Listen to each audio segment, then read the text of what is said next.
ಕಣ್ ಕಾಣಲ್ಲ. ದಿನನಿತ್ಯ ಅಲ್ಲೇ ಕೂತ್ಕೊಂಡು ಅವರು ಮತ್ತೆ ಇಬ್ರು ಕೂತ್ಕೊಂಡು ಬಟ್ಟೆನ ಅದನ್ನ ಇದನ್ನ ಮಾರ್ತಾ ಇರ್ತಾರೆ. ದಿನ ನೋಡ್ಕೊಂಡು ಹೋಗ್ತಾ ಇರ್ತೀನಿ ನಾನು.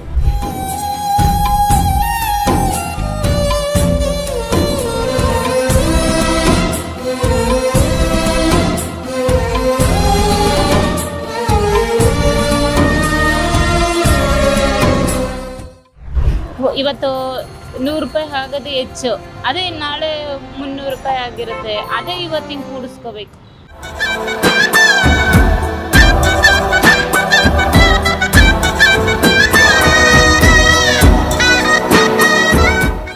ಗೌರ್ಮೆಂಟ್ ಎಕ್ಸಾಮ್ಗೆ ಅಪ್ಲಿಕೇಶನ್ ಹಾಕ್ಬೋದು. ಅದೇ ಅಲ್ಲಿ 100 ರೂಪಾಯಿ ತಗೊಂತಾರಲ್ಲ, ಅದೇ 100 ರೂಪಾಯಿ ಮನೆ ಖರ್ಚಿಗಿರುತ್ತೆ. ಆ ಥರ ಪರಿಸ್ಥಿತಿ ನಮ್ಮದು.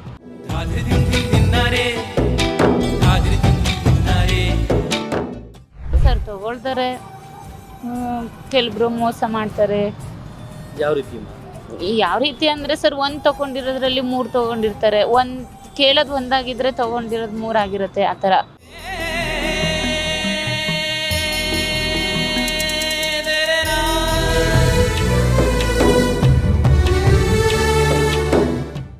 6 ಮಂತ್ ಚೈಲ್ಡ್ ಇದ್ದಾಗ ಪೋಲಿಯೋ ಬಂತ. ಆಮೇಲೆ ನಮಗೆ ಕರೆಕ್ಟಾಗಿ ಟ್ರೀಟ್ಮೆಂಟ್ಗಳೆಲ್ಲ ಏನು ಕೊಡಲಿಲ್ಲ. ಹಂಗಾಗಿ ಕಣ್ಣಲ್ಲಿ ಬ್ಲಡ್ ಸೋರಿ ಹೋಯ್ತು, ಕಾಲಿಗೆ ಪೋಲಿಯೋ ಹೊಡಿತು.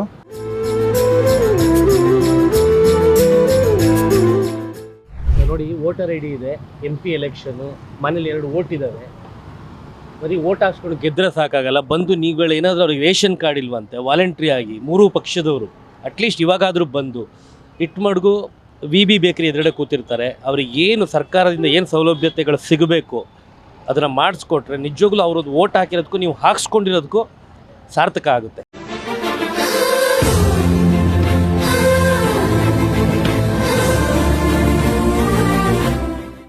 ನಮಸ್ಕಾರ ಸ್ನೇಹಿತರೆ, ಸ್ಪೀಡ್ ಪ್ಲಸ್ನ ವಿಶೇಷ ಕಾರ್ಯಕ್ರಮಕ್ಕೆ ಸ್ವಾಗತ. ನಾನು ಸಂದೀಪ್. ಈ ಇಟ್ಮಡ್ಗು ಅನ್ನೋ ಒಂದು ಜಾಗ, ಇಲ್ಲೊಂದು VV ಬೇಕರಿ ಅಂತ ಇದೆ. ಸಾಕಷ್ಟು ಜನ ಇಲ್ಲಿ ಓಡಾಡೋರಲ್ಲಿ ಈ VB ಬೇಕರಿನ ದಿನನಿತ್ಯ ನೋಡ್ಕೊಂಡು ಹೋಗ್ತಾ ಇರ್ತೀರಾ. ಟಾಟಾ ಪ್ರಮೌಂಟ್ ಅಪಾರ್ಟ್ಮೆಂಟ್ ಇರೋ ಜಾಗದಲ್ಲಿ ನಾನು ಕೂಡ ಇಲ್ಲೇ ಓಡಾಡ್ತಾ ಇರ್ತೀನಿ. ಸಾಕಷ್ಟು ಬಾರಿ ಆ VB ಬೇಕರಿ ಎದುರುಗಡೆ ಒಬ್ಬರು ಅಂದರೆ ಅವರಿಗೆ ಕಣ್ ಕಾಣಲ್ಲ, ದಿನನಿತ್ಯ ಅಲ್ಲೇ ಕೂತ್ಕೊಂಡು ಅವರು ಮತ್ತೆ ಇಬ್ರು ಕೂತ್ಕೊಂಡು ಬಟ್ಟೆನ ಅದನ್ನ ಇದನ್ನ ಮಾರ್ತಾ ಇರ್ತಾರೆ. ದಿನ ನೋಡ್ಕೊಂಡು ಹೋಗ್ತಾ ಇರ್ತೀನಿ ನಾನು. ಏನೋ ಒಂಥರ ಇಂಟ್ರೆಸ್ಟಿಂಗ್ ಅನಿಸ್ತು. ಅದು ಬಿಟ್ಟರೆ ನನಗೆ ಜಾಸ್ತಿ ವಿಷಯ ಗೊತ್ತಿಲ್ಲ, ಬಟ್ ಏನೊಂದ್ಸಲ ಹೋಗಿ ಮಾತಾಡಿಸ್ಬೇಕು ಅನ್ನಿಸ್ತು. ಸೊ ಅದಕ್ಕೆ ನಾನೇ ಬಂದಿದ್ದೀನಿ ಅಲ್ಲಿಗೆ. ಸೊ ಇಲ್ಲಿದ್ದಾರೆ, ಇವರೇ ನಾನು ಹೇಳಿರೋದು ಆ ವ್ಯಕ್ತಿ. ಅಮ್ಮ ನಮಸ್ತೆ. ಸಂದೀಪ್ ಅಂತ ನನ್ನ ಹೆಸರು. ಸ್ಪೀಡ್ ಪ್ಲಸ್ ಕರ್ನಾಟಕ ಚಾನಲಿಂದ ನಾನು ದಿನ ಇಲ್ಲಿ ನಿಮ್ಗೆ ನೋಡ್ಕೊಂಡು ಹೋಗ್ತಾ ಇದ್ದೆ, ಮಾತಾಡಿಸ್ಬೇಕು ಅನ್ನಿಸ್ತು. ನಿಮ್ಮ ಹೆಸರಮ್ಮ? ಸರ್ ನನ್ನ ಹೆಸರು ನಾಗರತ್ನ. ಓಕೆ, ಎಷ್ಟು ವರ್ಷದಿಂದ ಇಲ್ಲಿ ಬಿಸ್ನೆಸ್ ಮಾಡ್ತಾ ಇದ್ದೀರಾ? 5 ವರ್ಷದಿಂದ ಇದೇ ಜಾಗದಲ್ಲಿ? ಹಾಂ ಸರ್. ಮುಂಚೆ ಬೇರೆ ಎಲ್ಲೆಲ್ಲಾದ್ರೂ ಆಚೆ ರೋಡ್ ಸೈಡು ಅಲ್ಲಿ ಅಂಗಡಿಗಳ ಹತ್ರ, ಹತ್ರ ಮೆಟ್ರೋ ಹತ್ರ ಅಲ್ಲಿ ಹೋಗ್ತಾ ಎತ್ಕೊಂಡು ಹೋಗಿ ಮಾರ್ತಾ ಇದ್ವಿ. ಲಾಸ್ಟ್ ಟೈಮ್ ಕೊರೋನಾ ಬಂತಲ್ವಾ, ಹಂಗಾಗಿ ಆಚೆ ಹೋಗೋ ವ್ಯವಸ್ಥೆ ಇರಲಿಲ್ಲ. ಹಾಗಾಗಿ ಇಲ್ಲೇ ಇವ್ರ ಹತ್ರ ರಿಕ್ವೆಸ್ಟ್ ಮಾಡಿಕೊಂಡು ಇಲ್ಲೇ ಕುತ್ಕೊಂಡು ವ್ಯಾಪಾರ ಮಾಡ್ತಾ ಇದ್ದೀವಿ ಸರ್. 5 ವರ್ಷ? ಹಾಂ ಸರ್. ವ್ಯಾಪಾರ ಆಗ್ತಾ ಇದೆಯಾ? ವ್ಯಾಪಾರ ಕೆಲವೊಂದು ಸರ್ತಿ ಆಗುತ್ತೆ ಸರ್, ಕೆಲವೊಂದು ಸರ್ತಿ ಆಗಲ್ಲ. ಆದರೂ ಇಲ್ಲಿರೋ ಅಕ್ಕಪಕ್ಕದವ್ರು ಸ್ವಲ್ಪ ಹೆಲ್ಪ್ ಮಾಡ್ತಾರೆ, ಹಾಗಾಗಿ ಸ್ವಲ್ಪ ನಡೀತದೆ. ಓಕೆ, ನಿಮಗೆ ಕಣ್ಣು ಒಂದು ಸ್ವಲ್ಪನೂ ಕಾಣಿಸಲ್ಲ ಅಲ್ವಾ? ಆ್ಯಂಡ್ ಎಷ್ಟು ಅಂದರೆ ಈ ಹುಡುದಾಗಿಂದನೂ ಇದೆ ಥರ? ಹೌದು. ಓಕೆ, ನೀವು ಇಲ್ಲಿ ಎಷ್ಟು ಜನ ಇದ್ದೀರಮ್ಮ? ಯಾರ್ಯಾರು ಇದ್ದೀರಾ? ನಾನು, ನಮ್ಮ ಮನೆಯವರು ಮತ್ತು 2 ಮಕ್ಕಳು ಸರ್. ಮಕ್ಕಳೇನು ಮಾಡ್ತಾ ಇದ್ದಾರೆ? ಮಕ್ಕಳು ಸ್ಕೂಲ್ಗೆ ಹೋಗ್ತಾರೆ. ಒಬ್ಬ 1ನೇ ಕ್ಲಾಸು, ಒಬ್ಬ 3ನೇ ಕ್ಲಾಸ್. ಇಬ್ಬರು, ನೀವು ನಿಮ್ಮ ಯಜಮಾನರು ಇಬ್ಬರು ಇಲ್ಲೇ ಇದೇ ದುಡಿಮೆಯಿಂದನೇ ಜೀವನ ಮಾಡೋದಾ? ಹೌದು. ಆಗ್ತಾ ಇದೆಯಾ ಮಕ್ಕಳನ್ನೆಲ್ಲ ಸಾಕಿ ಸಂಸಾರ ಮಾಡೋಷ್ಟು ಅಷ್ಟು ಬಿಸ್ನೆಸ್ ಆಗ್ತಾ ಇದೆಯಾ? ಆಗಲ್ಲ ಸರ್, ಆಗಲ್ಲ. ಯಾಕೆಂದರೆ ನಮ್ಮ ಹತ್ರ ಸ್ವಲ್ಪ ರೇಷನ್ ಕಾರ್ಡು, ಬೇರೆ ಎಲ್ಲದಕ್ಕೂ ಸಮಸ್ಯೆ ಆಗುತ್ತೆ. ಬೇರೆಯವ್ರು ಯಾರಾದ್ರೂ ಹೆಲ್ಪ್ ತೊಗೊಂಡು ಇದರಲ್ಲೇ ಸ್ವಲ್ಪ ದುಡ್ಕೊಂಡು ಮನೆ ಬಾಡಿಗೆ ಕಟ್ಕೊಂಡು ಜೀವನ ನಡೆಸ್ತಾ ಇದ್ದೀವಿ ಸರ್. ರೇಷನ್ ಕಾರ್ಡ್ ಯಾವುದು ಆಗಿಲ್ವಾ ನಿಮಗೆ? ಇಲ್ಲ ಸರ್. ಯಾಕೆ ಯಾರನ್ನಾದ್ರೂ ಕೇಳಿ ನೋಡಿದ್ರಾ, ಪ್ರಯತ್ನ ಮಾಡಿದ್ರಾ? ಕೇಳಿ ನೋಡಿದ್ವಿ ಸರ್. ಅದು ಅದೇ ಲಾಕ್ಡೌನ್ ಆಗೋದಕ್ಕಿಂತ ಮುಂಚೆ ಒಂದು ಸರ್ತಿ ಕೇಳಿ ನೋಡಿದ್ವಿ. ಆವಾಗ ಕೊರೋನಾ ಬರೋ ಟೈಮಲ್ಲಿ ಇವಾಗ ಆಗಲ್ಲ, ಈ ಥರ ಕೊರೋನಾ ಇದೆ ಅಂತ ಹೇಳಿದ್ರು. ಮತ್ತು ಅದೆಲ್ಲ ಆದಮೇಲೆ ಮತ್ತೊಂದು ಸರ್ತಿ ಅಪ್ಲಿಕೇಶನ್ ಹಾಕಿದ್ವಿ, ಅದು ಬರಲೇ ಇಲ್ಲ. ಮತ್ತೆ ಆ ಕಡೆ ಈ ಕಡೆಯವ್ರನ್ನ ಗೃಹಲಕ್ಷ್ಮಿ ಯೋಜನೆ ಅದಿದಂತ ಬಿಟ್ರಲ್ವಾ, ಆ ಟೈಮಲ್ಲಿ ಕೇಳಿದ್ವಿ. ಅವರೆಲ್ಲ 5,000 ಕೊಡಿ ಹಂಗೆ ಹಿಂಗೆ ಹೇಳಿದ್ರು. ಯಾರು ಏನು ಮಾಡಿಕೊಡ್ಲಿಲ್ಲ. 5,000 ರೂಪಾಯಿ ಕೊಟ್ಟು ನಾವು ರೇಷನ್ ಕಾರ್ಡ್ ಮಾಡಿಸ್ಕೊಳ್ಳೋ ಪರಿಸ್ಥಿತಿಲಿ ನಮ್ಗೆ ಇರಲಿಲ್ಲ. ಹಾಗಾಗಿ ನಮ್ಗೆ ಯಾರೂ ಹೆಲ್ಪ್ ಮಾಡಲಿಲ್ಲ ಸರ್, ಇದುವರೆಗೂ ಇಲ್ಲ. ನಿಮ್ಮ ಯಜಮಾನರಿಗೂ ಕೂಡ ಸೇಮ್, ಅವ್ರಿಗೂ ಏನು ಕಾಣಿಸಲ್ಲ ಏನು. ಇದು ಎಲ್ಲಿಂದ ತರ್ತೀರಮ್ಮ ಇವೆಲ್ಲ ನೀವು? ಇದೆಲ್ಲ ನಾವು ಮಾರ್ಕೆಟಿಗೆ ಹೋಗಿ ತಗೊಂಡ್ ಬಂದು ಬಿಸ್ನೆಸ್ ಮಾಡೋದು ಸರ್. ಅವರೇ ತರ್ತಾರ ಹೋಗಿ? ಹೌದು.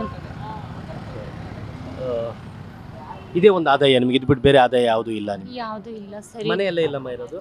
ಮನೆಯೆಲ್ಲ ಇಲ್ಲ ಸರ್. ಇಟ್ಕೊಂಡಲ್ಲೇ ದಿನ ಅಭ್ಯಾಸ ಆಗಿದೆ ಮನೆಯಿಂದ ಅಂಗಡಿ ಬರೋದು? ಮಕ್ಳಿರ್ತಾರೆ, ಮಕ್ಳಿಲ್ಲ ಅಂದಾಗ ನಮ್ಗೆ ಹೋಗೋವರೆಗೆ ಹತ್ರದಲ್ಲೇ ಇದೆ ಅಭ್ಯಾಸ. ಮಕ್ಕಳು ಇಬ್ರು ಹೇಗಿದಾರಮ್ಮ? ಅವರಿಗೆ? ಅವ್ರು ಚೆನ್ನಾಗಿದ್ದಾರೆ, ಕಣ್ಣೆಲ್ಲ ಕಾಣುತ್ತೆ? ಹೌದು ಸರ್, ಚೆನ್ನಾಗಿ ಓದ್ತಾ ಇದ್ದಾರೆ? ಹಾ ಸರ್, ಓದ್ತಾರೆ. ಈ ಬೇಕರಿ ಅವ್ರು ನಿಮ್ಗೆ ಯಾವಾಗಿಂದ ಜಾಗ ಕೊಟ್ಟರು? ಅದೇ ಸರ್, ಇದು ಕೊರೋನಾ ಟೈಮ್ ಬಂತಲ್ಲ, ಅವಾಗಿಂದ ಅವರು ಈ ತರ ಸರ್ ಕೊರೋನಾ ಏನು ಕೇಳಿರ್ಲಿಲ್ಲ. ಫಸ್ಟ್ ಟೈಮ್ ಒನ್ ಟೈಮ್ ಬಂದು ಇಲ್ಲಿ ಕೂತ್ಕೊಂಡು ನೋಡಿದ್ವಿ. ಇದು ಪಬ್ಲಿಕ್ ಪ್ಲೇಸ್ ಅಲ್ವಾ, ಹಂಗಾಗಿ ಜನಗಳು ಸಿಗ್ತಾರೆ ಅಂತ. ಆವಾಗ ಅವರು ಏನು ಹೇಳಿಲ್ಲ. ಮತ್ತೆ ಸೇಮ್ ಇಲ್ಲೇ ಕಂಟಿನ್ಯೂ ಮಾಡಿದ್ವಿ.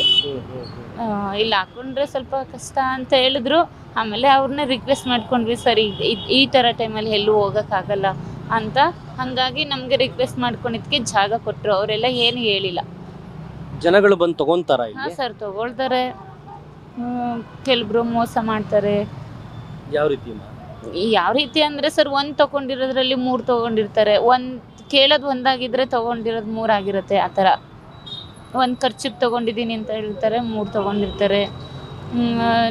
ಮಕ್ಳನ್ನ ಸ್ವಲ್ಪ ಸ್ಕೂಲ್ಗೆ ಆ ಕಡೆ ಈ ಕಡೆ ಬಿಟ್ಟು ಕರ್ಕೊಂಬರೋ ಟೈಮಲ್ಲಿ ಈ ಥರ ಹೇಳ್ಬಿಟ್ಟು ಹೋಗಿರ್ತೀವಿ ಬೇಕ್ರಿಯವರಿಗೆ. ಇಲ್ಲಿ ಪಬ್ಲಿಕ್ ಪ್ಲೇಸ್ ಇದು ಬಸ್ ಸ್ಟಾಪ್ ಅಲ್ವಾ, ಹಾಗಾಗಿ ಜನಗಳು ಬಂದು ನಿಂತ್ಕೊಂಡು ನಾವು ಹೋಗಿರೋ ಟೈಮ್ ನೋಡ್ಕೊಂಡು ತೊಗೊಂಡಿರೋ ಐಟಮು ಇದೆ.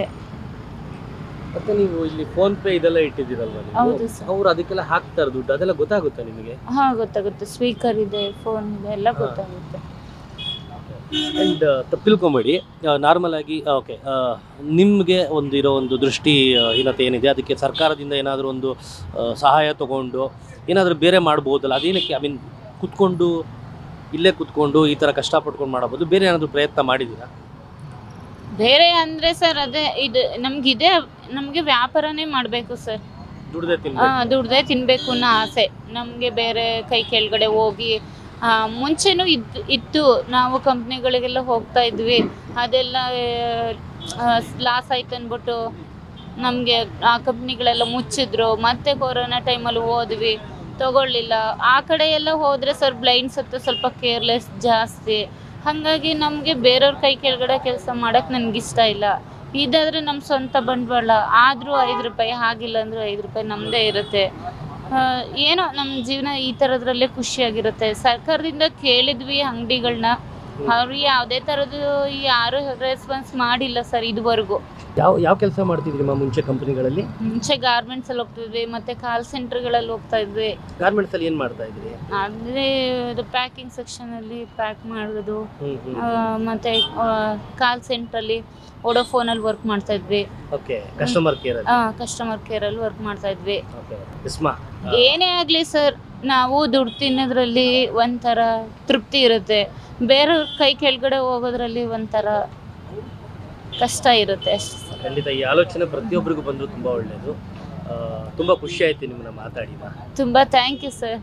ನಮ್ಮಿಂದ ಒಬ್ಬರಿಗೆ ಮಾದರಿ ಆಗಬೇಕು ಅಷ್ಟೇ ಸರ್. ಖಂಡಿತ ನಿಜವೂ ನಿಮ್ಮನ್ನ ದಿನ ನೋಡ್ತಾ ಇದ್ದೆ, ಇಲ್ಲಿ ತುಂಬ ಖುಷಿ ಆಯಿತು. ಒಳ್ಳೇದಾಗಲಿ.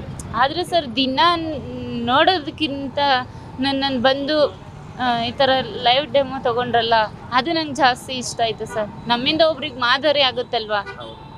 4 ಜನ ನಿಮ್ಮನ್ನ ನೋಡಿ ದುಡಿದು ತಿನ್ನೋ ಥರ ಆಗಲಿ, ಸ್ವಂತ ಕಾಲ ಮೇಲೆ ನಿಲ್ಲೋ ಥರ ಆಗಲಿ. ಹೌದು ಸರ್, ಒಳ್ಳೇದಾಗಲಿ. ತುಂಬ ಥ್ಯಾಂಕ್ ಯು ಸರ್. ಖಂಡಿತ ನಮ್ಮ ಕೈಯಿಂದ ಏನಾಗುತ್ತೋ ಸಹಾಯ ನಾವು. Okay sir, thank you. ಒಂದೇ ಒಂದು ನಿಮಿಷ, ಹಾಗೆ ನಾನು ಬೇಕ್ರಿ ಅವ್ರನ್ನ ಮಾತಾಡಿಸ್ತೀನಿ. ಯಾಕಂದರೆ ನನಗೆ ನಾನು ಬಂದು ಇವ್ರ ಹತ್ರ ಮಾತಾಡೋಕ್ಕಿಂತ ಮುಂಚೆ ಬೇಕ್ರಿ ಅವ್ರನ್ನ ಕೇಳ್ತೀನಿ. ಇವರು ಬೇಕ್ರಿಲಿ ಕೆಲಸ ಮಾಡೋಂಥವ್ರು. ಸರ್, ನಿಮ್ಮ ಹೆಸರು? ಕಿರಣ್ ಅಂತ ಸರ್. ಕಿರಣ್ ಯಾವೂರು? ಸರ್, ಮಂಡ್ಯ. ಓ, ಮಂಡ್ಯದವರು. ಕಿರಣ್, ನನಗಿಂತ ಜಾಸ್ತಿ ನಿಮಗೆ ಗೊತ್ತಿರ್ತಾರೆ ಇವರು. ಯಾಕಂದರೆ ದಿನನಿತ್ಯ ನೀವು ಇಲ್ಲಿ ಬೇಕ್ರಿಲಿ ಕೆಲಸ ಮಾಡ್ತಾ ಇರ್ತೀರಾ, ಅವ್ರು ಇಲ್ಲೇ ಕುತ್ಕೊಂಡು ವ್ಯಾಪಾರ ಮಾಡ್ತಾ ಇರ್ತೀರಾ. ಏನು ಹೇಳ್ತೀರಾ ಅವ್ರ ಬಗ್ಗೆ? ಏನಿಲ್ಲ ಸರ್, ಇದು ಅದೇ ಇವರು ಲಾಕ್ಡೌನ್ ಟೈಮಲ್ಲಿ ಬಂದರು. ಪಾಪ ಅಲ್ಲೇ ಇದು ಮಾಡಿ ಇಟ್ಕೊಂಡು ವ್ಯಾಪಾರ ಮಾಡ್ತಾಯಿದ್ರು. ಮಾಸ್ಕು ಅದೆಲ್ಲ ವ್ಯಾಪಾರ ಮಾಡ್ತಾಯಿದ್ರು. ಇನ್ನೇನು ಮಾಡೋದು ಅಂತೇಳಿ ಸುಮಾರು ಜನ ಸಹಾಯ ಮಾಡಿದ್ರು. ಆ ಇದಕ್ಕೆ ಚೇರ್ಗೆ ಇದೆಲ್ಲ ಹಾಕ್ಸಿ ಈ ಆಟೋದವರೆಲ್ಲ ಇದ್ರು, ಅವರೆಲ್ಲ ದುಡ್ಡೆಲ್ಲ ಕೊಟ್ಟು ಚೇರು ಮತ್ತು ಇದು ಮಾಡಿದ್ರು. ಅವಾಗಿಂದನೂ ವ್ಯಾಪಾರ ಮಾಡ್ತಾಯಿದ್ದಾರೆ. ಮತ್ತು ಅವ್ರು ಹೇಳ್ತಾ ಇರ್ತಾರೆ ವ್ಯಾಪಾರ ಮಾಡ್ತಾ ಇರ್ಬೇಕಾದ್ರೆ ಎಷ್ಟು ಜನ ಮೋಸ ಮಾಡ್ತಾರೆ ನಮಗೆ. ಒಂದು ಜನ ಮೋಸ ಮಾಡ್ತಾರೆ ಸರ್. ಕ್ಯಾಮ್ರಾ ಎಲ್ಲ ಇದೆ, ಕ್ಯಾಮ್ರಾಗೆ ಎಷ್ಟೊಂದು ಸಲ ನಾನೇ ನೋಡಿದ್ದೀನಿ. ಹಿಂಗೆ ಎತ್ಕೊಬಿಡೋದು, ಹಿಂಗೆ ಖರ್ಚಿಪ್ ಇರೋದಲ್ಲ, ಹಿಂಗೆ ಎತ್ಕೊಬಿಡೋದು. ಒಂದು 3 ತೊಗೊಂಡಿರ್ತಾರೆ, 2 ತೊಗೊಂಡಿದೆ ಅಂತ ಹೇಳ್ತಾರೆ. ಎಷ್ಟೊಂದು ಸಲ ಕ್ಯಾಮ್ರಾ ನೋಡಿ ಬಂದು ಮನೇಲಿ ಇರ್ಬೇಕಾದ್ರೆ ಕ್ಯಾಮ್ರಾ ನೋಡಿ ಬಂದು ಅವ್ರಿಗೆ ಹೇಳಿದ್ದೀವಿ ಇಲ್ಲಪ್ಪ 2 ಅಂತ. ಆಟೋದವ್ರು ಸುಮಾರು ಜನ ಹೊಡೆದು ಕಳಿಸಿದ್ದಾರೆ, ಎಲ್ಲ ಹೊಡೆದು ಕಳಿಸಿದ್ದಾರೆ. ಮತ್ತೆ ಅವರು ಇನ್ನೊಂದು ಹೇಳ್ತಿದ್ದಾರೆ ಈ ರೇಷನ್ ಕಾರ್ಡ್ ವಿಚಾರಕ್ಕೆ, ನಂಗೆ ರೇಷನ್ ಕಾರ್ಡ್ ಅಪ್ಲೈ ಮಾಡಿದೆ ಸಿಗ್ಲಿಲ್ಲ ಅಂತ ಇದ್ರು. ಅದೇ ಸರ್, ಅವಾಗಿಂದ ನಾನು ಇಲ್ಲಿ ಬರೋರ್ಗೆಲ್ಲರಿಗೂ ಹೇಳಿದ್ದೀನಿ. ಅವರು ಮಾಡ್ಸೋಣ ಅಂತ ಹೇಳ್ತವ್ರೆ. ಸುಮಾರು ಜನ ಹೊಸ ಜನಕ್ಕೂ ಹೇಳಿಲ್ಲ. BJP ನಾಯಕರಿಗೂ ಹೇಳಿದ್ದೀನಿ, ಕಾಂಗ್ರೆಸ್ ಅವ್ರಿಗೂ ಹೇಳಿದ್ದೀನಿ, JDS ಅವ್ರಿಗೂ ಹೇಳಿದ್ದೀನಿ. ಯಾರು ಒಂದು ಈಗ ಗೊತ್ತಿಲ್ಲ. ಒಂದಾರ ಅವ್ರು ರೇಷನ್ ಕಾರ್ಡಾರ ಮಾಡಿಸ್ಕೊಟ್ರೆ ಆಗುತ್ತೆ. ಈಗ ಯಾರು ಒಬ್ಬರು ಬಂದವ್ರು ಮಾತ್ರ ಅಕ್ಕಿ ಸುಮಾರು ಜನ ಹೆಲ್ಪ್ ಮಾಡ್ತಾರೆ. ಭಿಕ್ಷೆ ಅಂತೂ ಬೇಡಲ್ಲ, ಅವರು ಹೆಲ್ಪ್ ಮಾಡ್ತಾರೆ. ಭಿಕ್ಷೆ ಬೇಡವ್ರು ಬೇಕಾದ್ರೆ ಇವ್ರ ಹತ್ರನೇ ಬಂದ್ಬಿಟ್ಟು 1 ರೂಪಾಯಿ 2 ರೂಪಾಯಿ ಈಸ್ಕೊಂಡು ಹೋಗ್ತಾರೆ. ಅವ್ರು ಕೊಡಲ್ಲ ಅಂತ ಹೇಳಲ್ಲ, ತಗೊಳ್ಳಿ ಅಂತ ಕೊಡ್ತಾರೆ. ಮತ್ತು ಮಂಗಳಮುಖಿರು ಅಷ್ಟೇ, ಬೇರೆಯವ್ರ ತಾವೆಲ್ಲ ಇದು ಮಾಡ್ಬೋದು. ಅವರು ಪಾಪ ಅವ್ರು ಯಾರು ಬಂದರೆ ಇವ್ರಿಗೆ 10 ರೂಪಾಯಿ ಕೊಟ್ಬಿಟ್ಟು ಹೋಗ್ತಾರೆ, ತಗೊಳ್ಳಿ ವ್ಯಾಪಾರ ಮಾಡಿ ಅಂತ. ಆ ಥರ ಇದೆ. ಎಲ್ಲ ಕರೆಕ್ಟ್ ಆಗಿರೋರಿಗೆ ಮನುಷ್ಯತ್ವ ಇಲ್ಲ ನೋಡಿ. ಕಣ್ಣಿಲ್ದೇ ಇರೋರ ದುಡ್ಡು ತಿಂತವ್ರೆ, ಕಣ್ಣಿರೋರು ಕತ್ಕೊಂಡು ಇನ್ನೊಂದೇನೋ ಮಾಡ್ತಾ ಇದ್ದಾರೆ. ಅದೇ ಮಾಡ್ಬೇಕು ಸರ್, ನೋಡಿದ್ದೀನಿ. ಇವಾಗ ಏನು ಬೇಡ ಅವ್ರಿಗೆ ಬಾರ್ಗಿನ್ ಮಾಡ್ತಾರೆ ಸರ್. ನಾವೆಲ್ಲ ಖರ್ಚು ಮಾಡಿಬಿಡ್ತೀವಿ. ನಾನು ಇಲ್ಲಿ ಬೆಳಗ್ಗೆಯಿಂದ ನಾನು ನೋಡ್ತಾ ಇದ್ದೀನಿ. ನಮ್ಮ ದೊಡ್ಡಪ್ಪ ಅವ್ರದ್ದೇ ನಾನೇ ನೋಡ್ಕೊತಿರೋದು ಬೇಕ್ರಿ. ಅದು ನೋಡ್ತಾ ಇರ್ತೀವಾ, ಇವಾಗ ಒಂದು 10 ರೂಪಾಯಿ 15 ರೂಪಾಯಿ ಇರುತ್ತೆ, ನಾವೆಲ್ಲ ಖರ್ಚು ಮಾಡಿಬಿಡ್ತೀವಿ. ಇನ್ನೂ ಕಮ್ಮಿ ಕೊಡಿ ಯಾಕೆ ಬರಲ್ವಾ? ಅದೇ ಥರ ಇರಬಾರ್ದು. ಏನಿಲ್ಲ, ಅವ್ರಿಗೆ ಬಂದರೆ ನಾವೆಲ್ಲ ಖರ್ಚು ಮಾಡ್ತೀವಿ. 100 ರೂಪಾಯಿ 200 ರೂಪಾಯಿನ 10 ರೂಪಾಯಿ ಕೊಟ್ಬಿಟ್ಟು ಒಂದು ಮಾರ್ಕ್ಸ್ ತಗೋಕ್ಕಾಗಲ್ವಾ, ಒಂದು ಖರ್ಚಿಪ್ ತಗೋಕ್ಕಾಗಲ್ವಾ? ಇನ್ನೂ ಬೇಜಾರು ಮಡಗಿದ್ರು ಪಾಪ. ಇನ್ನೂ ಇವಾಗೆಲ್ಲೋ ಒಂದೊಂದು ಟೈಮ್ ಅಡ್ಜಸ್ಟ್ ಆಗಲ್ವಲ್ಲ ದುಡ್ಡು. ಅವರು ಇಬ್ಬರು ಮಕ್ಕಳಿದ್ದಾರೆ, ಚಿಕ್ಕ ಹುಡುಗರು, ಅವರು ಓದಿಸ್ಬೇಕು ಪಾಪ. ಯಾರೋ ಒಬ್ಬರು ಒಬ್ಬರು ಹೆಲ್ಪ್ ಮಾಡ್ತಾರೆ. ಭಿಕ್ಷೆ ಅಂತೂ ಬೇಡಲ್ಲ. ಯಾರು ಬೇಕ್ರಿಗೆ ಬಂದರೆ ಪಾಪ ಯಾರು ಒಂದು ಐಟಮ್ ತಗೊಳ್ತಾರೆ, ತಗೊಳ್ಳಿ ಅಂತ. ಅವರು ಬೇಡ, ಇವ್ರು ಬೇಡ ಅಂತಾರೆ. ಅವ್ರಾದ್ರೂ ಬಿಡಲ್ಲ, ಕಸ್ಟಮರ್ ಒಬ್ಬೊಬ್ರು ತಗೊಳ್ತಾರೆ. ಆ ಥರ ಹೆಲ್ಪ್ ನೇಚರ್ ಇದೆ. ಆದರೆ ಏನು ಹೇಳೋದಂದರೆ ಜನಕ್ಕೆ ಇಂಥವ್ರು ಕಷ್ಟಪಟ್ಟು ಮಾಡ್ತವ್ರೆ, ಕಂಡಿಲ್ದವ್ರು ಬಂದು ಏನಾರು ಇವ್ರೇನು ಭಿಕ್ಷೆ ಬೇಡ್ದಲ್ಲ, ಏನಾರು ಒಂದು ಐಟಮ್ ತೊಗೊಂಡ್ರೆ ಅವ್ರಿಗೂ ಒಂದು ಆದಾಯ ಇದಾಗಿರುತ್ತೆ. ಯಾಕೆಂದರೆ ಅವ್ರ ಯಜಮಾನರು ಕೊರೋನಾ ಟೈಮಲ್ಲಿ ಕೆಲಸ ಮಾಡ್ತಾಯಿದ್ರು ಗಾರ್ಮೆಂಟ್ಸಲ್ಲಿ, ಅಲ್ಲಿಂದನೂ ತೆಗೆದಾಕೋದು. ಅವರು ಸ್ವಾವಲಂಬಿಕವಾಗಿ ಬದುಕಬೇಕು ಅಂತ ಅವರು ನನಗೆ ಬಂದು ಮಾತಾಡಿಸ್ತೀನಿ. ಫ್ರೀ ಇದ್ದಾಗ ನಾನೇ ಬಂದು ಮಾತಾಡಿಸ್ತೀನಿ. ಅವ್ರ ಕೈ ಮುಟ್ಟಡಿಕೆ ಗೊತ್ತಾಗ್ಬಿಡುತ್ತೆ ಈಗ ಯಾರು ಬಂದ್ರು ಹೇಳಿ ಸರ್ ಕಿರಣ್ ಸರ್ ಅಂತ ಹೇಳ್ತಾರೆ. ಆ ಥರ ಮೈಂಡು. ಈಗ ಯಾರೋ ಒಬ್ಬರು ಬಂದು ಈಗ 10 ರೂಪಾಯಿ ಇರಲಿ ತಗೊಳ್ಳಿ ಅಂದ್ರೂ ನೆಕ್ಸ್ಟು ನೀವು 10 ರೂಪಾಯಿ ಕೊಡ್ಬೇಕಾ ಸರ್, ತಗೊಳ್ಳಿ 10 ರೂಪಾಯಿ ನಾವು ಕೊಡಬೇಕಾಯ್ತು ಅಂತ ಕೊಡ್ತಾರೆ. ಇವಾಗ ನಮ್ಮ ಹತ್ರ ಅಷ್ಟೇ, ಅವ್ರ ಮಕ್ಕಳು ಬಂದಿರ್ತಾರೆ ಐಟಮ್ಗೆ. ಇವಾಗ ಒಂದು ಕೂಲ್ ಡ್ರಿಂಕ್ಸಲ್ಲಿ ಏನಾರಾಗಲಿ, ಚಿಕ್ಕ ಹುಡುಗರಲ್ವ ಇವ್ರು ಕೊಟ್ಟು ಕಳಿಸ್ತಾರೆ, ತಗೊಂಡಾದ್ಮೇಲೆ ನಾವೇ ಮರ್ತ್ಬಿಟ್ಟಿರ್ತೀವಿ. ಅವರು ಏನು ತೊಗೊಂಡಿದ್ರು ಅಂತ ಹೋಗ್ಬೇಕಾದ್ರೆ ಸರ್ ತಗೊಳ್ಳಿ, ಐಟಮ್ ತೊಗೊಂಡಿದ್ದೋ ಕಾಸು ತಗೊಳ್ಳಿ ಅಂತ ಕೊಟ್ಬಿಟ್ಟು ಹೋಗ್ತಾರೆ. ಆ ಥರ ಜನ. ಒಂಚೂರು ಹೆಲ್ಪ್ ಆದರೆ ಅಷ್ಟೇ, ಅವ್ರಿಗೇನು ಬೇಡ. ಇವಾಗ ಮನೆ ಹೆಂಗೋ ಒಂದು ಮಾಡ್ತಾಯಿದ್ದಾರೆ. ಒಂದು ರೇಷನ್ ಕಾರ್ಡ್ ಒಂದು ಅಪ್ಲೈ ಆಗ್ಬಿಟ್ರೆ ಅದೊಂದು ಏನೋ ಒಂದು ಆಗುತ್ತೆ. ಅದ್ರ ಜೊತೆಗೆ ಹಾಗೆ ಹೋಗೋರು ಬರೋರು ಅವ್ರಿಗೆ ಅವಶ್ಯಕತೆ ಇರೋದು ಯಾವ್ದಾರು ಇದ್ರೆ ಅವರೇ ಬಂದು ತಗೊಳ್ಳಿ, ತಗೋಬೇಕು, ಬಾರ್ಗಿನ್ ಮಾಡ್ಬೇಕು. ಅವ್ರೇನು ಕಮ್ಮಿನೇ ಮಾಡೋದು. ಏನೊಂದು 10 ರೂಪಾಯಿ ಇರೋದು, ಎಷ್ಟು 1 ರೂಪಾಯಿ 2 ರೂಪಾಯಿ 5 ರೂಪಾಯಿ ಅಷ್ಟೇ ತೊಗೊಳೋದು. ಏನು ಜಾಸ್ತಿ ಏನು ತೊಗೊಳಲ್ಲ. ಅವ್ರು ಎಷ್ಟಿದೆ ಆದರೆ ಒಬ್ಬೊಬ್ಬರು ಇದ್ದಾರೆ, ಯಪ್ಪ ಅದು ಹೇಳೋಕ್ಕಾಗಲ್ಲ. ಒಬ್ಬೊಬ್ಬರನ್ನ ಎತ್ಕೊಳ್ತಾರೆ. ಹಿಂಗೆ ನೋಡ್ತಾ ಇರ್ತೀವಿ. ಹಿಂಗೆ ಎತ್ತಿ ಒಂದು ಬ್ಯಾಗ್ ಇರುತ್ತೆ, ಒಂದು ಮಾಡಿಕೊಬಿಡ್ತಾರೆ. ಒಂದು ಬ್ಯಾಗ್ ನಾವು ತೊಗೊಂಡಿದ್ದೆ 2 ಅಂತಾರೆ. ಅಲ್ಲಿ ಯಾರು ಆಟೋ ಇದ್ದವ್ರು ಹೇಳ್ಬೇಕು, ಇಲ್ಲ ನಾವ್ಯಾರು ಕ್ಯಾಮ್ರಾ ನೋಡ್ತಿದ್ರು ಯಾರೊಬ್ಬರು ನಾವು ಹೇಳ್ಬೇಕು ಅಷ್ಟೇ. ಇಲ್ಲಿರೋರೆಲ್ಲ ಸುಮಾರು ಆಟೋದವರು, ಅಕ್ಕಪಕ್ಕ ಅಂಗಡಿಯವರು ಎಲ್ಲರೂ ಸಹಾಯ ಮಾಡ್ತಾರೆ. ಅದರೇನಿಲ್ಲ, ಒಬ್ಬೊಬ್ರು ಇದ್ದಾರೆ. ಬೇಕಾದ್ರೆ ಒಂದ್ಸಲ ತೋರಿಸ್ತೀನಿ ಹೆಂಗೆ ಕದೀತಾರೆ, ಹೆಂಗೆ ಎತ್ಕೋತಾರೆ ಅಂತ. ಸೊ ಒಳ್ಳೇದಾಗ್ಲಿ. ನಮ್ಮ ಕಡೆಯಿಂದ ನಿಮ್ಮ ಕಡೆಯಿಂದ ಏನಾಗುತ್ತೋ ಒಂದು ಪ್ರಯತ್ನ ಮಾಡೋಣ. ನಿಜವಾಗ್ಲೂ ಒಂದು ಜಾಗ ಕೊಟ್ಟು ತುಂಬ ಒಂದು ಒಳ್ಳೆ ಉಪಕಾರ ಮಾಡಿದ್ದೀರಾ ನೀವು. ಇಲ್ಲ ಸರ್, ಮಾಮೂಲಿ ಸರ್. ಏನು ಸರ್, ಇವಾಗ ಒಂದು ಪಾನಿಪುರಿ ಹಾಕೋರು ಡೈಲಿ ಒಂದು 300 ರೂಪಾಯಿ ಕೊಡ್ತಾರೆ. ಅದು ಅವಶ್ಯಕತೆ ಏನಿಲ್ಲ. ಪಾಪ ಅಲ್ಲಿ ಬಿಸ್ಲಲ್ಲಿ ಮಾಡ್ತಾ ಇದ್ರು. ಬಂದು ಮಾಡಿ. ಯಾರು ಇವಾಗ ಎಷ್ಟು ಜನ ಬಂದ್ರು, ಇವಾಗ ಏನಂದ್ರೆ 4 ಜನಕ್ಕೆ ಒಳ್ಳೆ. ಇವಾಗ ಏನಂದ್ರೆ ಇವಾಗ ನಮ್ಮ ದೊಡ್ಡಪ್ಪ ನಾನು ಬಿಟ್ಬಿಟ್ಟು ಹೋಗಿದ್ದಾರೆ. ಇವಾಗ ನಾವು ನೋಡ್ಕೊತಾ ಇಲ್ವಾ, ಅವ್ರೊಂದು 20 ವರ್ಷದಿಂದ ಅವ್ರು ಮಾಡ್ತಾಯಿದ್ರು. ಇವಾಗ ನಾವು ನೋಡ್ಕೊತಾ ಇದ್ದೀವಿ. ಅವರಿಂದ ಒಂಚೂರು ನಮ್ಗೊಂದು ಸ್ವಲ್ಪ ಹೆಲ್ಪ್ ಅಲ್ಲಿ ಅಷ್ಟೇ. ಇವಾಗ ನಾವು ಅಷ್ಟೇ ಏನಾರು ಇದ್ರೆ ತಗೊಳ್ಳಿ ಅಂತ ಕೊಡ್ತೀವಿ. ನಾವು ತಗೊಳ್ಳಿ ಅಂದರು ಅವರು ಬೇಡ. ಇವಾಗ ಮೊನ್ನೆ ಬರ್ಡೇ ಆಯಿತು, ನಾವು ಕಮ್ಮಿ ತಗೊಂಡು ಇಲ್ಲ ನೀವು ಎಷ್ಟು ತಗೊಳ್ಳಿ ಅಂದರು. ಇವಾಗ ಮಗನ ಬರ್ಡೇ ಮಾಡಿದ್ರು. ಇಲ್ಲ ಬೇಡ ಕಣಮ್ಮ, ನಮ್ಮ ಹುಡುಗನೇ ಒಬ್ಬ ಕಮ್ಮಿ ಮಾಡೋದು. ಆಯ್ತು ಕೊಡಿ, ನಾವೇನು ಮಾಡೋಕ್ಕಾಗಲ್ಲ, ಆಯ್ತು ಕೊಡಿ ಅಂತ ನಾವು ಇಸ್ಕೋ. ಹಂಗೆ ಹೆಲ್ಪ್ ಮಾಡ್ತಾರೆ ಎಲ್ಲರೂ. ಯಾರು ಒಬ್ರು ಬಂದು ಐಟಮ್ ತೊಗೊಂಡೋದ್ರೆ ಸಾಕು. ಅದೊಂದು ಹೇಳ್ತಾ ಇಲ್ವಾ, ವ್ಯಾಪಾರ ಮಾಡಿದ್ರೆ ಸಾಕು. ಅವ್ರ ಜೀವನ ಅವ್ರು ಅವಲಂಬಿಸ್ಕೊಂಡು ಮಾಡ್ತಾರೆ. ಕೇಳಿ ಬೇಕಾರೆ ಅವರೇ ಹೇಳ್ತಾರೆ. ಭಿಕ್ಷೆ ಏನಾರ ನಾನೇ ಎಷ್ಟೊಂದು ಸಲ ಹೇಳಿದ್ದೀನಿ, ಯಾಕೆ ನೀವು ಹಿಂಗೆ ಮಾಡ್ತೀರಾ, ಯಾರು ಹೋದ್ರೆ ಸಾರ್ ಅವ್ರು ಕಷ್ಟಪಟ್ಟು ಬೆವರು ಸ್ವಲ್ಪ ಸಂಪಾದನೆ ಮಾಡಿಬಿಟ್ಟು ಮಡಿಕೊಂಡಿರ್ತಾರೆ. ನಾವು ಹೋಗ್ಬಿಟ್ಟು ಅವ್ರ ಬೆವ್ರ ದುಡ್ಡಲ್ಲಿ ನಾವು ತಿನ್ನೋಕ್ಕಾಗಲ್ಲ. ನಮ್ಮ ದೇವ್ರು ಎಷ್ಟು ಕೊಡ್ತಾನೆ, ಏನೋ ಒಂದು ವ್ಯಾಪಾರ ಅದರಲ್ಲೇ ತಿನ್ಕೊಂಡ್ರೆ ಅವರೇ ಪಾಪ ಒಂದಿಬ್ರು ರಿಟೈರ್ಡ್ ಪೊಲೀಸ್ ಒಬ್ಬರು ಅವರೇ, ಅವ್ರೊಂದು ಸ್ವಲ್ಪ ಸಹಾಯ ಮಾಡ್ತಾರೆ. ನಾನೇ ನೋಡ್ತಾ ಇರ್ತೀನಿ, ಐಟಮ್ ತಂದ್ಕೊಡೋದು, ರೇಷನ್ ತಂದ್ಕೊಡೋದು, ಇವರು ಸಹಾಯ ಮಾಡ್ತಾ ಇರ್ತಾರೆ. ಒಬ್ಬೊಬ್ರು ಬಟ್ಟೆ ತಂದ್ಕೊಡೋದು, ಇನ್ನೊಬ್ರು ಯಾರೋ ಪಾಪನ ಓದಿಸ್ತಾರಂಗಿದ್ದಾರೆ, ಯಾರೋ ಒಬ್ರು ಲೇಡಿ, ಅವರು ಟೀಚರೇ, ಅವರೇ ಎಲ್ಲ ನೋಡ್ಕೊಂಡು ಎಲ್ಲ ಓದಿಸ್ತಾರೆ. Yes Kiran, thank you so much Kiran. Thank you. ಏನೋ ಒಂದು ಹೆಲ್ಪ್ ಆದರೆ ಸಾಕು, Yes, ಹೌದು. ಬೇರೆ ಏನು ಬೇಡ. ಮೇಡಮ್, ವೋಟರ್ ಐ ಡಿ ಇದೆಯಾ ನಿಮ್ಮ ಹತ್ರ? ವೋಟರ್ ಐ ಡಿ ಇದೆ ಸರ್. ಇದೆಯಾ? ಹಾಂ ಸರ್. ಸೊ ನೋಡಿ, ವೋಟರ್ ಐ ಡಿ ಇದೆ, MP ಎಲೆಕ್ಷನ್ನು, ಮನೇಲಿ 2 ವೋಟ್ ಇದ್ದಾವೆ. ಬರೀ ವೋಟ್ ಹಾಕ್ಸ್ಕೊಂಡು ಗೆದ್ರೆ ಸಾಕಾಗಲ್ಲ, ಬಂದು ನೀವುಗಳು ಏನಾದರೂ ಅವ್ರಿಗೆ ರೇಷನ್ ಕಾರ್ಡ್ ಇಲ್ವಂತೆ, ವಾಲಂಟ್ರಿ ಆಗಿ 3 ಪಕ್ಷದವರು ಅಟ್ಲೀಸ್ಟ್ ಇವಾಗಾದರೂ ಬಂದು ಇಟ್ಮಡ್ಗು VB ಬೇಕರಿ ಎದುರುಗಡೆ ಕೂತಿರ್ತಾರೆ. ಅವ್ರಿಗೆ ಏನು ಸರ್ಕಾರದಿಂದ ಏನು ಸೌಲಭ್ಯತೆಗಳು ಸಿಗಬೇಕು ಅದನ್ನು ಮಾಡಿಸ್ಕೊಟ್ರೆ ನಿಜವಾಗ್ಲೂ ಅವ್ರದ್ದು ವೋಟ್ ಹಾಕಿರೋದಕ್ಕೂ ನೀವು ಹಾಕ್ಸ್ಕೊಂಡಿರೋದಕ್ಕೂ ಸಾರ್ಥಕ ಆಗುತ್ತೆ. ಎಸ್ ಮೇಡಮ್, ಒಳ್ಳೇದಾಗಲಿ. ಸರ್ ತುಂಬ thank you. Thank you madam, ಒಳ್ಳೇದಾಗಲಿ.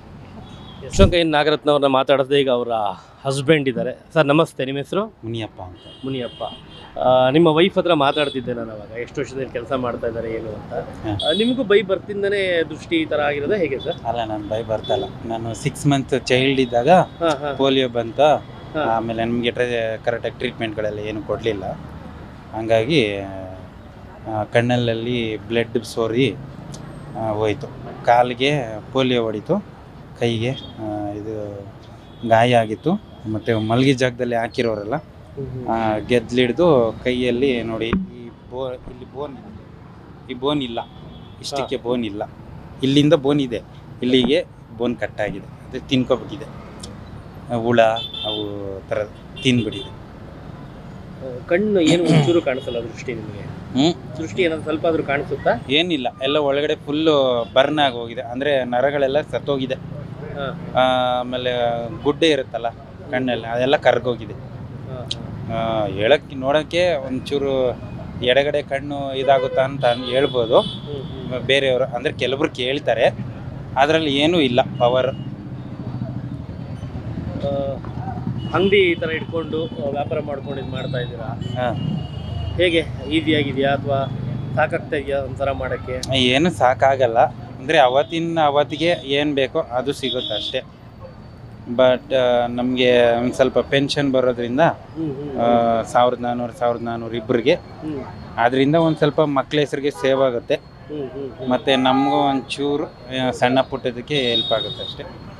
ಇದರಲ್ಲಿ ನಂಬ್ಕೋಬೇಕು, ಇದರಲ್ಲೇ ನಾವು ಬಾಡಿಗೆ ಮನೆಗೆ ಮಕ್ಕಳಿಗೆ ಏನಾದ್ರು ಹುಷಾರಿಲ್ಲ ಅಂದರೆ ಎಲ್ಲ ಇದರಲ್ಲೇ ಮೇಂಟೈನ್ ಮಾಡಬೇಕು. ಮತ್ತು ಈ ರೇಷನ್ ಕಾರ್ಡ್ ವಿಚಾರದಲ್ಲಿ ಎಲ್ಲಾದರೂ ಭೇಟಿ ಮಾಡಿ? ರೇಷನ್ ಕಾರ್ಡಲ್ಲಿ ಈಗ ನಾವು ತುಂಬ ಕಡೆ ಕೇಳ್ತಾನೆ ಇದ್ದೀವಿ, ಗೊತ್ತಿರೋರ್ಗೆ ಯಾರ್ಯಾರು ಮಾಡ್ತಾರೆ ಅವ್ರಿಗೆಲ್ಲ ಹೇಳಿದ್ದೀವಿ, ಬಟ್ ಅವ್ರು ಯಾರು ಇನ್ನೂ ಬಿಟ್ಟಿಲ್ಲ ಅಂತ ಹೇಳ್ತಿದ್ದಾರೆ. ಈಗ ಏನೋ ಏಪ್ರಿಲ್ 15ನೇ ತಾರೀಕು ಮೇಲೆ ಬಿಡ್ತಾರೆ ಅಂತ ಹೇಳ್ತಿದ್ದಾರೆ. ಅದನ್ನು ನಾವು ಮಾಡಿಸ್ಕೋಬೇಕು ಅಂದ್ಬಿಟ್ಟು ಅದಕ್ಕೆ ಬೇಕಾಗಿರೋ ಕ್ಯಾಸ್ಟು ಇನ್ಕಮ್ ಎಲ್ಲ ರೆಡಿ ಮಾಡಿದ್ದೀವಿ, ಆಗಿದೆ. ಬಟ್ ಯಾರು ಒಂಚೂರು ಹೆಲ್ಪ್ ಮಾಡಿದ್ರೆ ನಾವು ಮಾಡಿಸ್ಕೋಬೇಕು.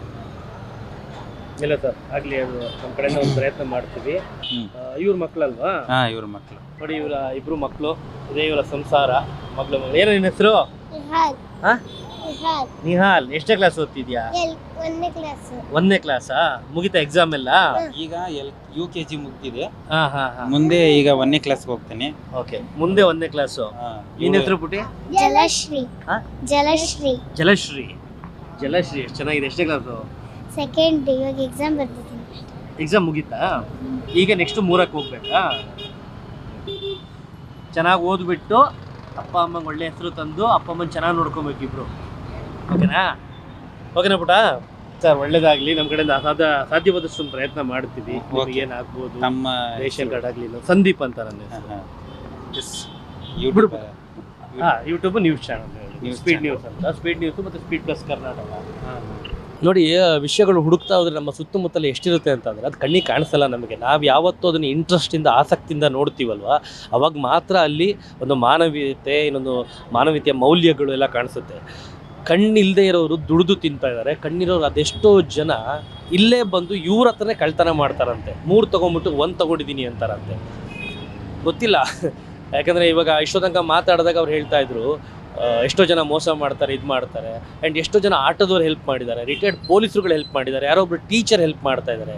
ಸೊ ಯಾರೋ ಒಬ್ಬರು ಇಬ್ಬರು ಅನ್ನೋದಕ್ಕಿಂತ ಈ ಸುತ್ತಮುತ್ತಲು ಓಡಾಡೋರು ನೀವು ಯಾರೇ ಇಲ್ಲ ನಿಮ್ಮ ಕಣ್ಣಿಗೆ ಕಾಣಿಸಿದ್ರೆ ಬಂದು ಅವ್ರ ಹತ್ರ ಇರೋ ಒಂದು ಟವಲ್ ಆಗಿರ್ಬೋದು, ಕರ್ಚಿಪ್ ಆಗಿರ್ಬೋದು, ಬ್ಯಾಗ್ಗಳಾಗಿರ್ಬೋದು, ಏನೋ ಒಂದು ಅದೇನು ಹೇಳ್ತಾರಲ್ಲ ಆ ದುಡ್ಡನ್ನ ಕೊಟ್ಟು ತೊಗೊಂಡ್ರೆ ನಿಜವಾಗ್ಲೂ ದುಡ್ದು ತಿನ್ನಬೇಕು, ದುಡ್ದೇ ಬದುಕಬೇಕು ಅಂತ ಒಂದು ಸ್ವಾಭಿಮಾನದಿಂದ ಬದುಕ್ತಿರೋ ಇಂಥವರಿಗೆಲ್ಲ ನಿಜವಾಗ್ಲೂ ತುಂಬ ಸಹಾಯ ಆಗುತ್ತೆ. ಆ್ಯಂಡ್ ಇದನ್ನು ನೋಡಿದ ಮೇಲೆ ನಿಮ್ಮಗಳಿಗೆ ವಾಲಂಟ್ರಿಯಾಗಿ ಏನೇ ಅವ್ರಿಗೆ ಸಹಾಯ ಮಾಡಬೇಕು ಅಥವಾ ಅವ್ರ ಮಕ್ಕಳು ಎಜುಕೇಷನ್ಗೆ ಏನಾದರೂ ಹೆಲ್ಪ್ ಮಾಡಬೇಕು ಅಂತ ಅಂದರೆ, ಅವರಿಬ್ಬರು ಕುರುಡ್ರು, ಬಟ್ ಮಕ್ಳುಗಳಿಗೆ 2 ಮಕ್ಕಳಿದ್ದಾರೆ, ಇಬ್ಬರು ಸ್ಕೂಲಿಗೆ ಹೋಗ್ತಾ ಇದ್ದಾರೆ, ಚಿಕ್ಕ ಮಕ್ಕಳುಗಳು. ನಿಮ್ಮಿಂದ ಏನೇ ಹೆಲ್ಪ್ ಮಾಡಬೇಕು ಅಂದರೂ ಇಟ್ಮಡ್ಗು VB ಬೇಕ್ರಿ ಕೆಳಗಡೆ ಕೂತಿರ್ತಾರೆ, ಬಂದು ನಿಮ್ಮ ಕೈಲಾದಷ್ಟು ಸಹಾಯ ಮಾಡಿ ಅಂತ ಕೇಳ್ಕೊಳ್ತೀನಿ. ಕ್ಯಾಮ್ರಾ ಪರ್ಸನ್ ಮಹೇಶ್ ಜೊತೆ Sandeep, Bengaluru. Beat Plus Karnataka.